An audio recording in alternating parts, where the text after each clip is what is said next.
Hey, good afternoon. We have a bonus edition of the Barely Pregame Show. This is your co-host, Michael Halatek, along with Ivan Vargas. Ivan, we live to have fun another day. Yeah, I'm looking forward to it. I'm actually optimistic about today. There's quite a storyline around this game and around the Bears, and it just continues to spicing up. Like we found out earlier about Mitch, and if you haven't found out about Mitch, we're going to talk about it in a second. But this is an opportunity for a lot of guys, and a lot of guys are playing for their NFL lives possibly, and for Mitch, I know he's playing for his NFL life, at least for right now, with the Chicago Bears. Yeah, we'll talk about it in a little bit. Ian Rappaport reported on NFL Game Day earlier today and tweeted it out on his Twitter account, not only about some things about Mitch, but also Drew Brees. And we'll get into that once we get into the game. But unfortunately, we have to talk a little bit about what happened last week. Yeah, you know what? Last week's debacle, it wasn't really a debacle. I felt like the Bears were in it. It was just it was a game full of missed opportunities, full of mistakes, full of missed opportunities. The Bears had their shot. The game was close. The game was in hand for the Bears, but we know the Green Bay Packers. We know Aaron Rodgers. In the blink of an eye, and it really was a blink of an eye, the lead was lost, and we were down 3 scores. Yeah, absolutely. And the problem started. They didn't start early. Hey, Jamie, bear down. The Bears took the opening kickoff. The Packers, for some unknown reason, deferred. Mm-hmm. I don't know why they did, but the Bears grabbed the ball. They went down a 7.5-minute possession. Montgomery scores on a short touchdown run. What a great drive. And it should have been a momentum builder, giving the defense confidence, saying, hey, our offense can score. And if you recall, if you go all the way back to the very first game of the Nagy era, that's exactly what the Bears did up in Green Bay in 2018 to open the season. They took the opening kickoff and went methodically down the field, scored a touchdown. And unfortunately, they actually held the lead all the way until the last 2 minutes of the fourth quarter. But unfortunately, the lead didn't last very long this past week because Green Bay got the ball. They scored 3 straight touchdowns. Unfortunately, Green Bay got the ball to start the second half, and they couldn't do anything with it. But unfortunately, neither could the Bears. The Bears ended up settling for field goals. And then midway through about 11 minutes left to go in the fourth quarter, the Bears were down, and they were only down by 5 points. They went for it on 4th and 1. And I don't know, and we talked about this with Lester on Wednesday on the Halatek Hall show. I think Jimmy Graham ran the wrong route on that play, and he should have done some type of a rub route to free up Allen Robinson, but it didn't happen. And they ended up being in the same area, just one behind each other, and Trubisky really had nowhere to throw it because both receivers were covered, and one of them should have been wide open. So I don't know. I didn't hear any pregame or postgame press conferences, and I didn't hear anybody point the blame at either one of the receivers. So we just don't know what the hell happened there. But that's, we all have eyes, and if we know the game a little bit, and we'd like to think that we do, it was clear that somebody ran the wrong route. Green Bay came down, scored a touchdown. And then the Bears, didn't have 4 or 5 minutes left to go in the game, and now they're down by 2 scores. And Trubisky tries to force the ball downfield. It gets intercepted by Adrian Amos, who now has intercepted balls from Trubisky 2 consecutive games at Soldier Field. And, like 3 plays later, the ball was in the end zone again to make the score 35-16. And sadly, the score was not indicative of how close the game actually was. No, it wasn't. But you know what? That's the mistakes that the Bears continue to make, and some and part of the mistakes is not capitalizing when you are given a gift. The Bears were given a couple gifts. They were in the red zone 5 times. One of which they got a turnover. That's one of those rare turnovers that we covet on this team, and they weren't able to do anything. Trading field goals for touchdowns does not win you playoff games. It barely wins you games in the regular season. So the key for me is, and you saw it last week, and you've seen it throughout this season. The key for me today is if you get a turnover, it needs to turn into 6 and not 3. We have to score. Yeah, you're absolutely, and we have to score early. And like I said, we'll get into the Saints game in a few minutes, but the Green Bay game. Let's go back to that. And we assume, and I know we talked about it on the post game show Sunday, and with your buddy Luke and with Sean. And we're all assuming that Nagy had his hands in the play calling. We don't know that they did, but they didn't perform. I don't care what game plan is being called. If the players on the field don't execute what's being called, I don't care who's calling the plays. And that's what happened. It just seems like the offense got off to a good start and then forgot how to play because they just didn't execute the rest of the game. I can understand the lack of execution, but there's a problem when you stray away from the things that got you there. I just felt like Mitch was too much there was too many times he was left in the pocket. After a while, it seemed like you got desperate at a point, and I feel like the Bears shouldn't feel desperate if they're able to play that clock management type of a game, control the clock, control the field position, control the middle of the field, and I feel like in today's game, unlike last week's game, these Bears can give themselves a chance. Now, if you're going out there and you're 1, 2, 3 and out because you're trying to throw downfield, you stop the clock, you're off the field quickly, so your defense is getting no rest, and now you're up against Drew Brees or Aaron Rodgers or whoever. Offense is coming back on the field feeling great because they just either scored on you or they're going to get an opportunity to try to score on you with their defense making big plays for them on the other side. So for me, it has to be a consistency. There can't be a wave in what they're trying to do in their game plan. They have to stick to their game plan, whatever that might be. But you are right. Execution will be key, whatever the game plan that is. Absolutely. Hey, just to recap for our viewers today, this is going to be game 5 of a 6-game weekend, the first in history. So, number 1, the Bears made history by getting to the playoffs. They are the first NFC team to ever get into the playoffs as a 7th seed, because we've never had seven seeds in a playoff season ever.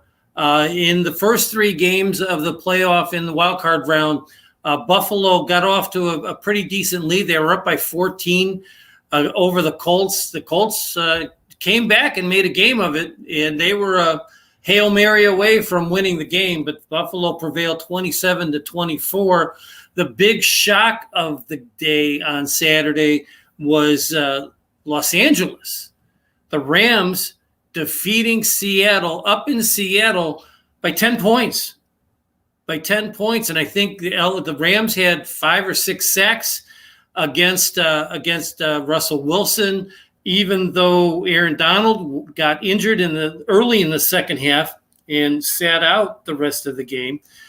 He came back onto the field late in the fourth quarter, but by then they didn't need him to come back in. So it'll be interesting to see what his health will be going into next week's games, and there's some interesting situations about next week's seeding in the NFC, which we'll get into in a little bit. And then last night, I got to tell you, I had no idea that Alex Smith wasn't going to be in the game.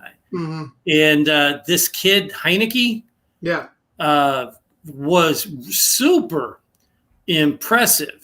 For a guy that hadn't had 100 snaps in 2 years.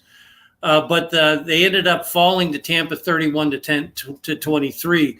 So 2 of the first 3 games, the road team won, although Tampa was favored in the game because they had a much better record than Washington did.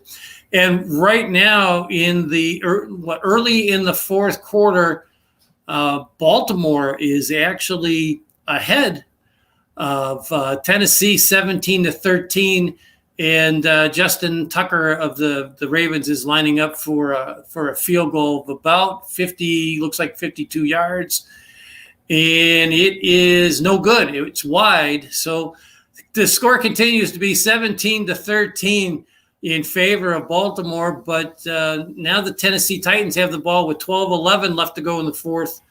On about their own 42-yard line. So all told, there's been 4 really good games this weekend. Yeah, no doubt. All 3 of those yesterday were great. This one right here is looking like it's going to be a great matchup. When I saw the schedule for this week, even,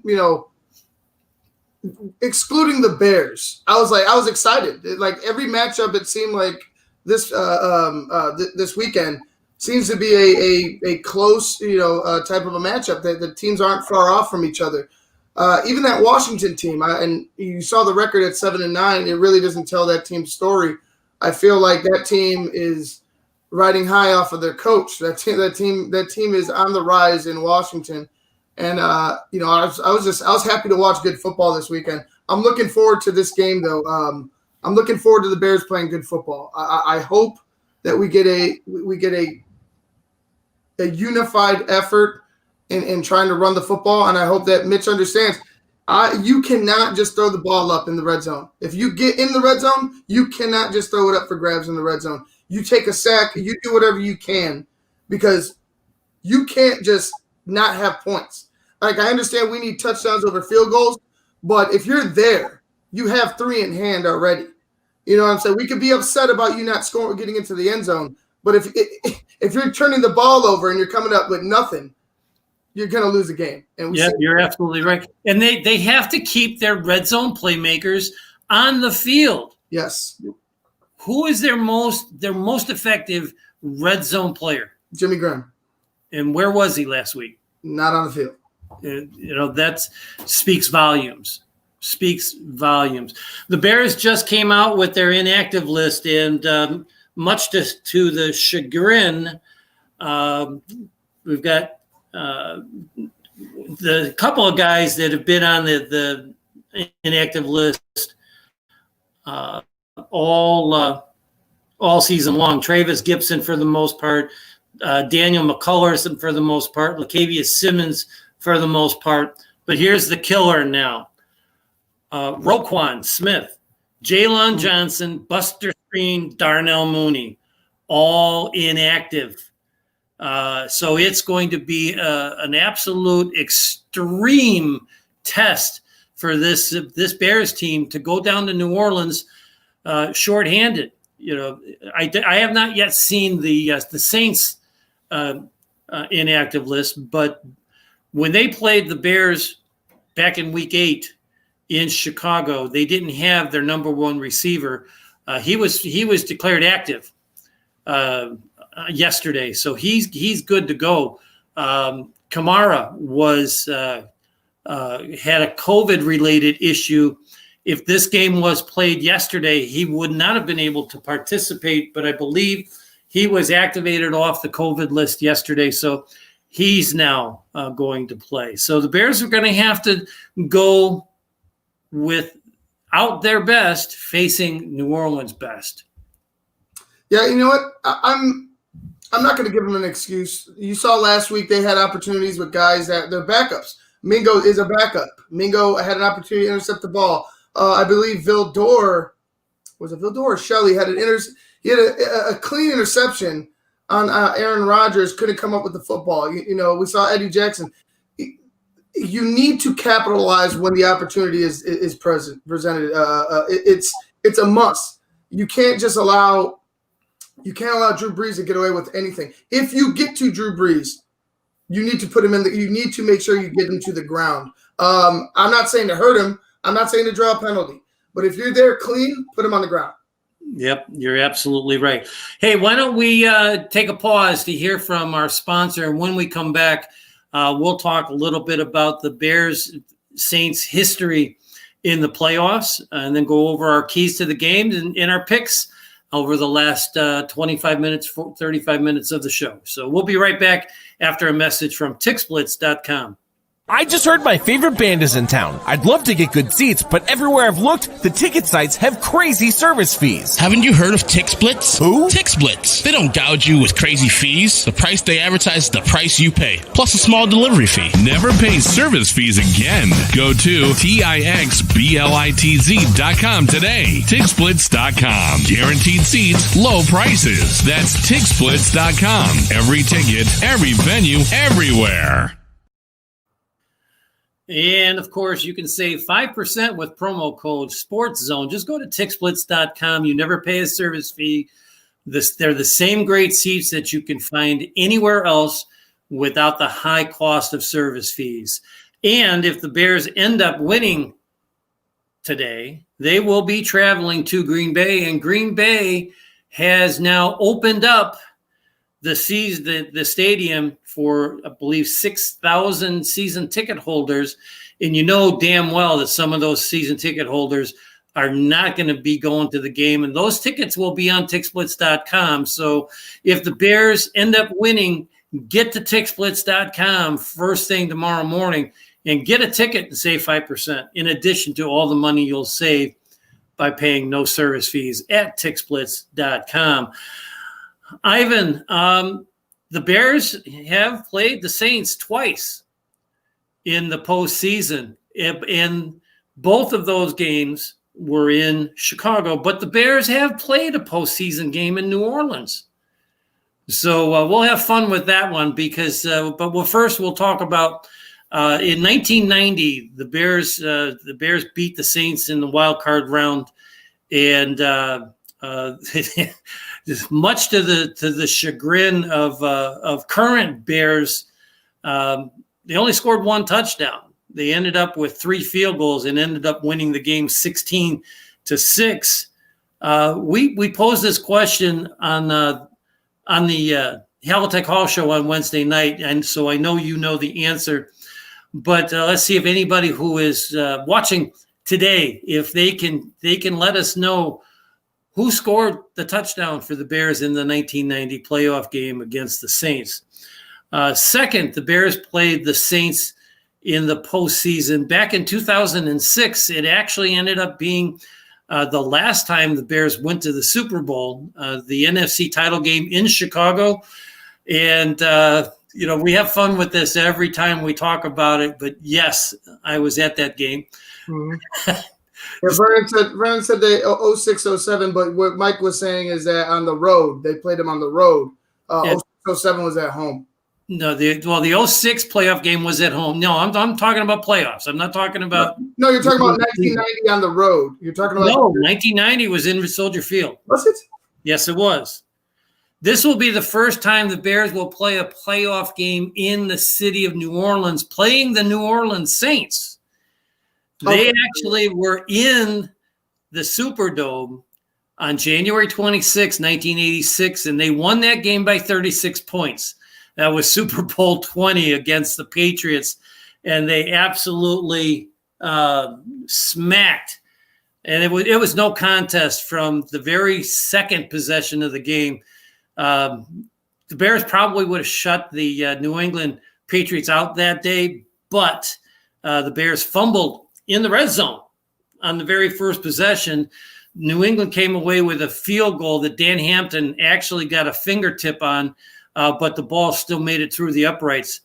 If they blocked that kick, I don't think the Bears scored because they had all of their second stringers or most of their second stringers already in the game by the end of the third quarter when New Orleans scored their only touchdown of the game. So they have played in New Orleans, but they didn't play the Saints. So this will be the first time they play the Saints in the postseason down in the Crescent City. So, hey, another trivia question. You know how they got the name Crescent City?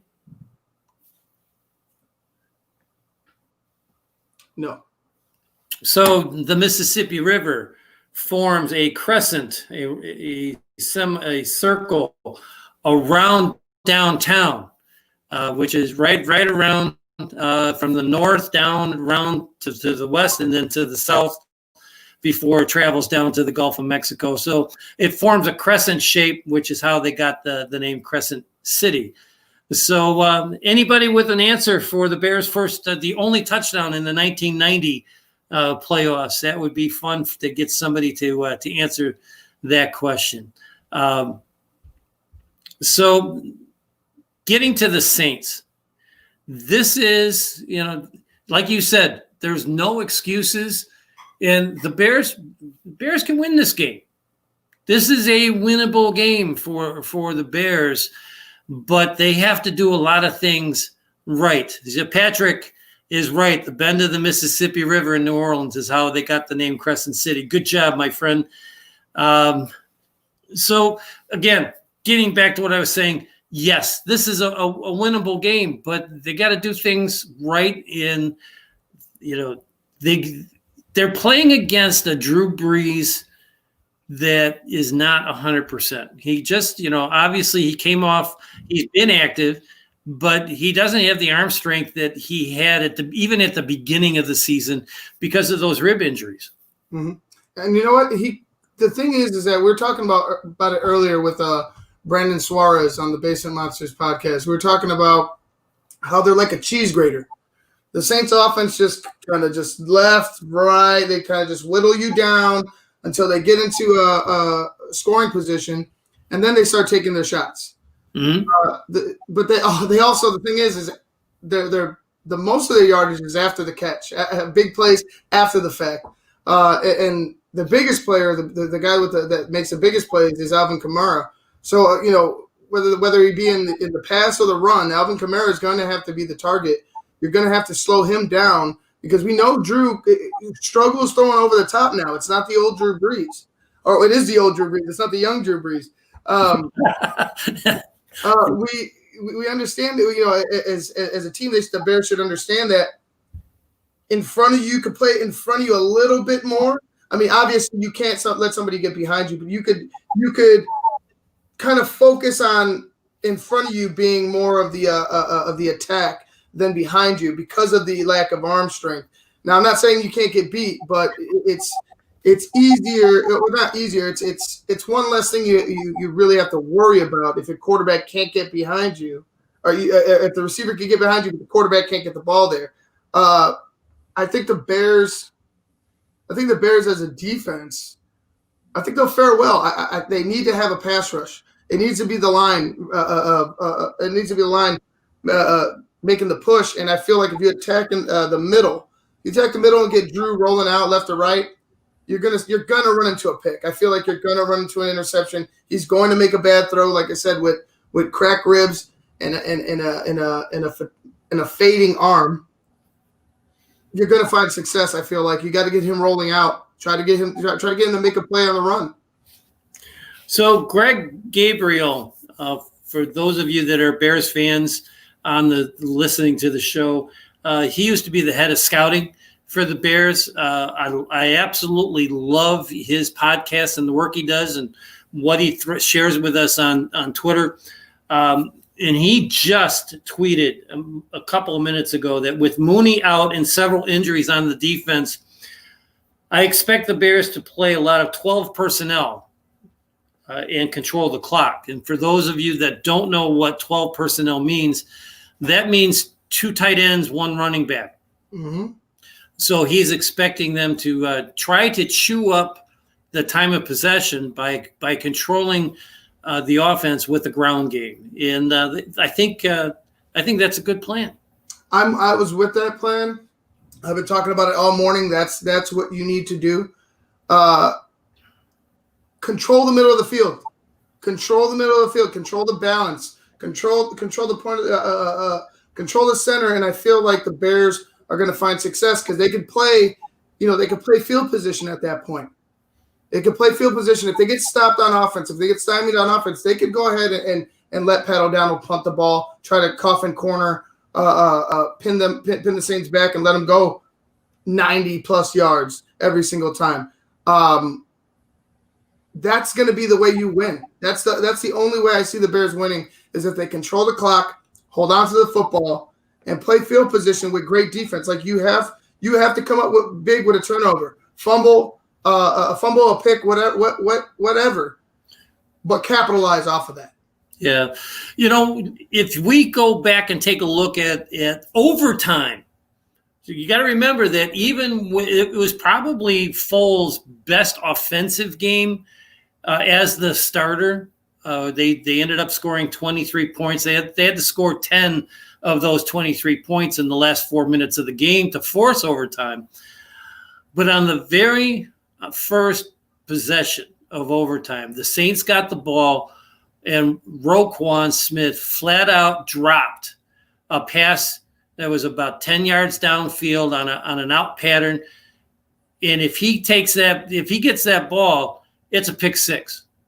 It's absolutely a pick six. So the Bears win that game. And, who knows how this season would have evolved if we just changed that one play. Later in overtime, Eddie Jackson dropped a sure interception, and he had nothing but green grass in front of him. If he doesn't make it to the end zone, he gets down within field goal range, and the Bears most likely win the game. So they dropped 2 interceptions that could have actually won the game for them. So yeah, you're right. The what's left of the defense has to really step up. So we need to see. Here's what we need to see from the Bears defense. We need Quinn to show up. We need Mario Edwards to show up. We need Eddie Jackson to show up. Okay, they've got their best wide receiver back in the game, so he's, if the Bears are lucky and the Saints coaching staff doesn't line Thomas up in the slot like Green Bay did with Devontae in the slot, we'll be okay. But if they don't, it's going to be a long day for this defense to actually do something. So why don't we get to your keys of the game? My keys of the game. It's going to be simple for me. Control the clock, and control the clock.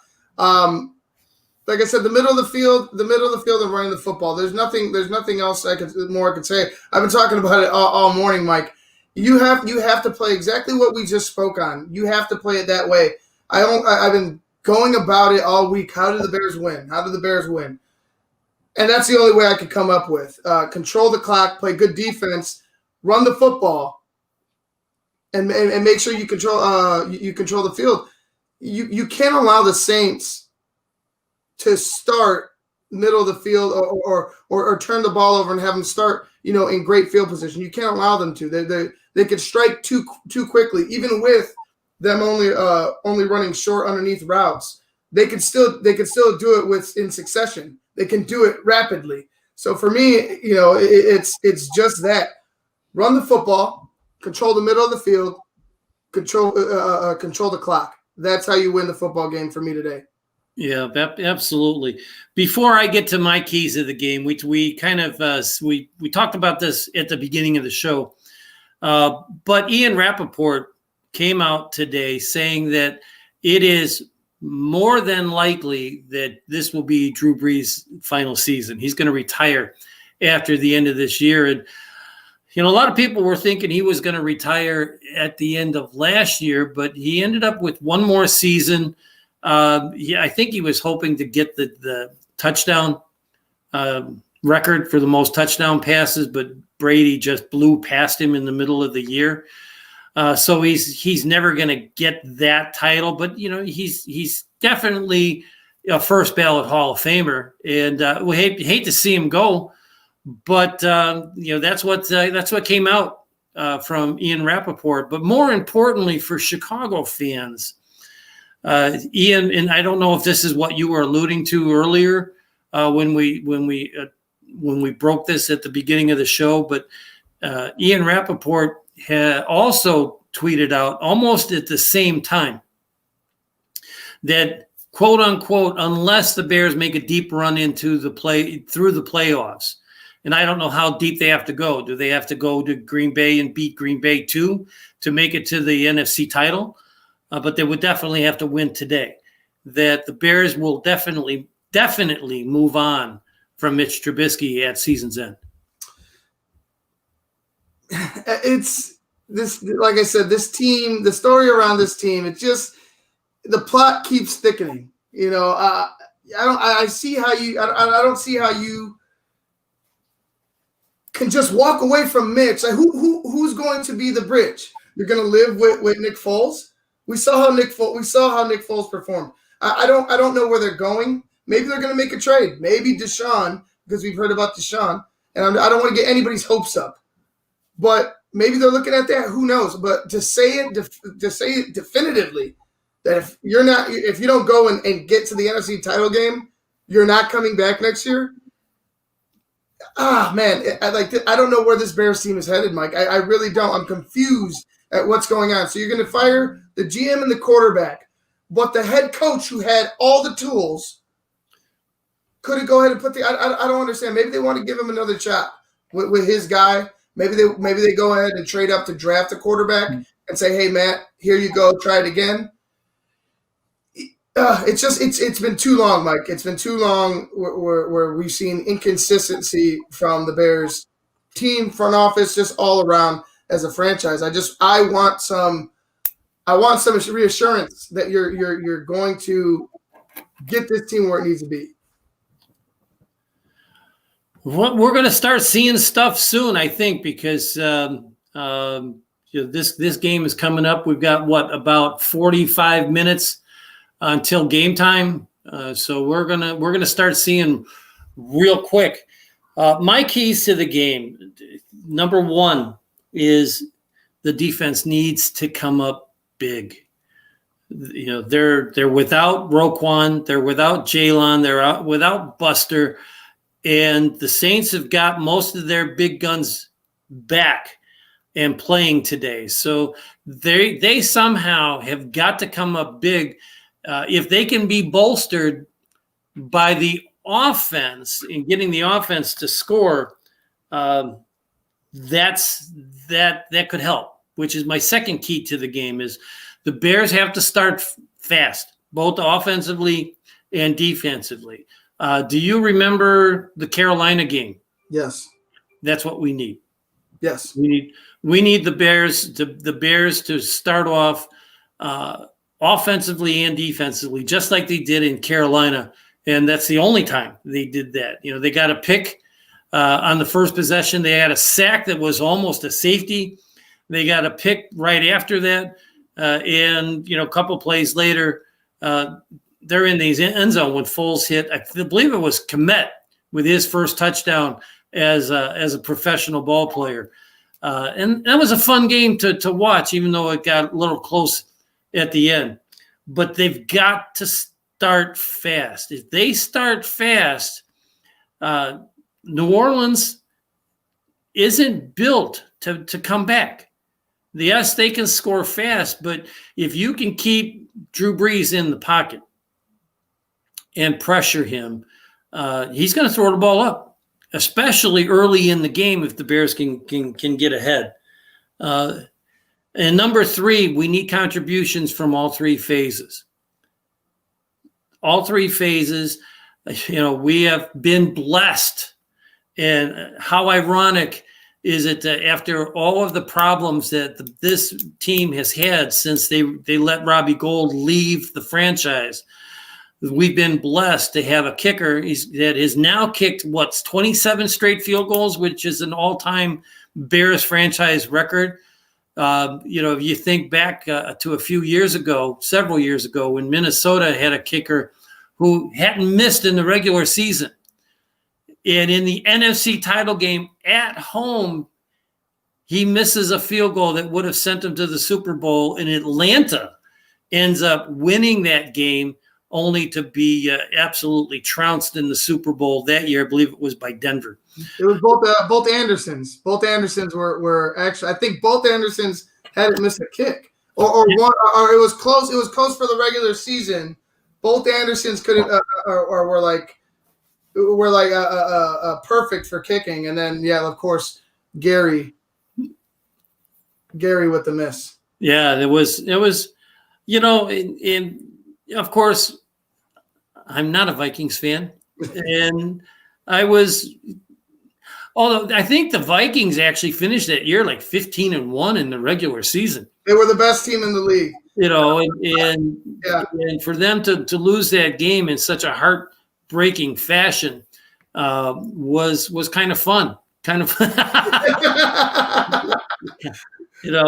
say this though, and it was fun. That's funny that you say that. I'll say this: that team would have gave Denver a hell of a lot of problems if they were to have made it to that Super Bowl. I think you're right. I absolutely think you're right, because they were the best team in the league that year. So that's why they have to play. That's why they say any given Sunday. That's why this game is not a shoo-in for the New Orleans Saints. Late in the fourth quarter, the Baltimore is, I think, up by 7. They're at a commercial break right now, so I can't see what the score actually is. 2 minutes. It's 2 minutes, 20-13, and Tennessee has the football. Tennessee does have the ball, so that'd be interesting if that goes to overtime. Huh? Yeah, I'm telling you, the slate of games so far has been very, very entertaining. This playoffs is off to a hot start. Been good, and I just hope that sadly for the Bears, for the most part this year, when they have been on the national stage, they have laid an egg. The only nationally televised game where they didn't, even though offensively they were piss poor, was when they absolutely throttled Tom Brady and Tampa's offense, and ended up winning that game on a Thursday night. Actually, I didn't hear you had cut off for a second, Mike. I'm sorry?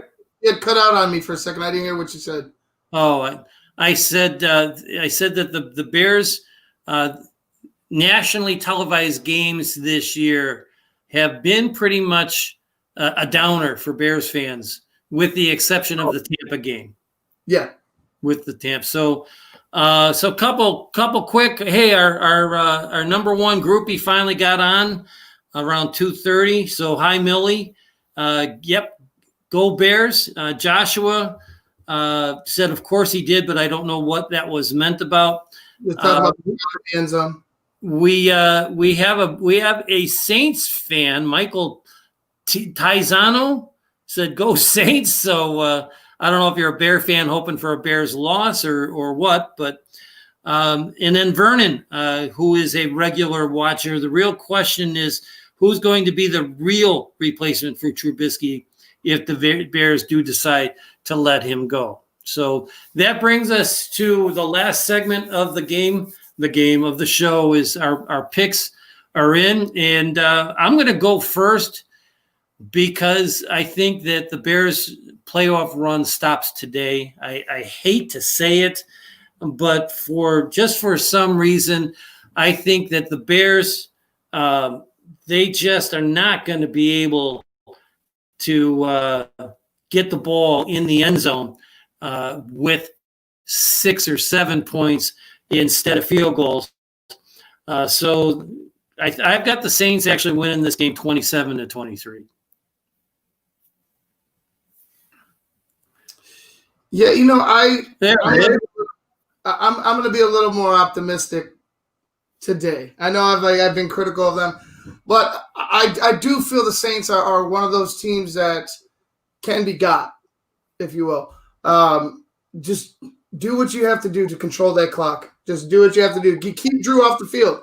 Keep Drew off the field, and when he is on the field, put him on the ground. Like that's I don't see how the Bears win otherwise, but I do see the Bears winning this game. I could see it. I could see them winning this game because I feel like that will be exactly the game plan. I think the Bears defense will get after Drew Brees. I think you're going to run into a couple of picks, find yourself in favorable field position, and you're going to do just enough to get past the Saints 24-23, and then just it's basically an execution stay up until next week when whoever wins this will face the Green Bay Packers. Hopefully it's the Bears.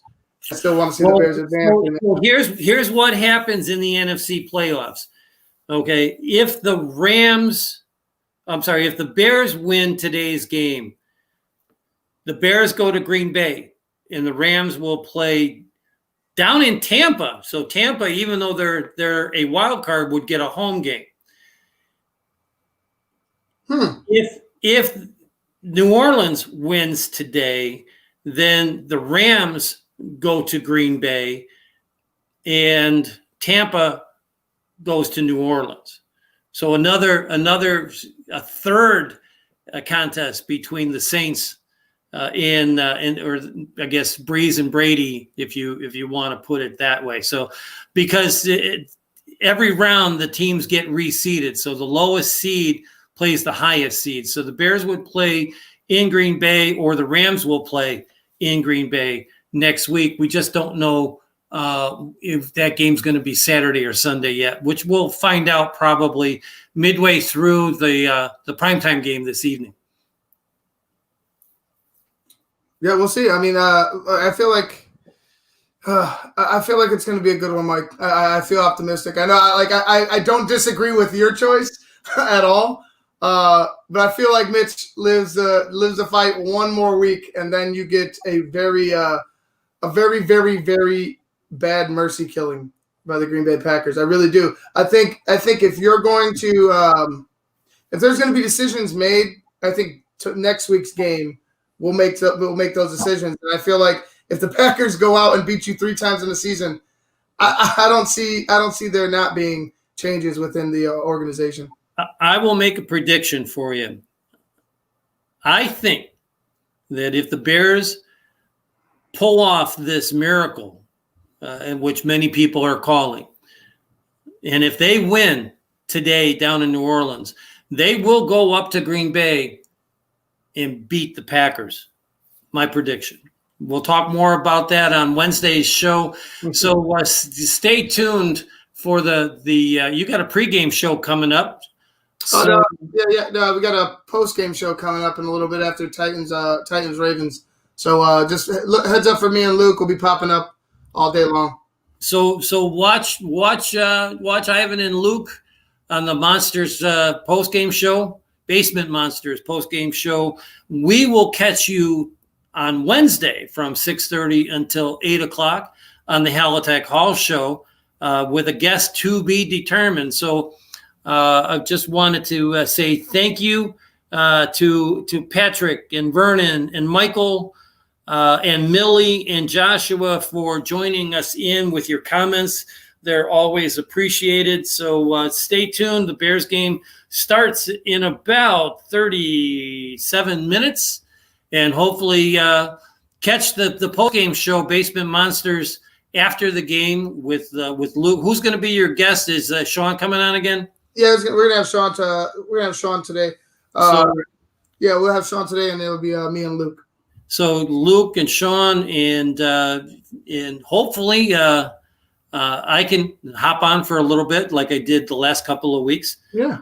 So with that, if this is our last barely pregame show, it's been an honor and a privilege to come to you every pregame during the regular season. We will be doing our Halatek Hall show every Wednesday throughout the year, unless vacations preempt. So with that, bear down and let's see a good game this afternoon. Definitely. Bear down, guys. I just heard my favorite band is in town. I'd love to get good seats, but everywhere I've looked, the ticket sites have crazy service fees. Haven't you heard of TixBlitz? Who? TixBlitz. They don't gouge you with crazy fees. The price they advertise is the price you pay, plus a small delivery fee. Never pay service fees again. Go to TixBlitz.com today. TixBlitz.com. Guaranteed seats, low prices. That's TixBlitz.com. Every ticket, every venue, everywhere.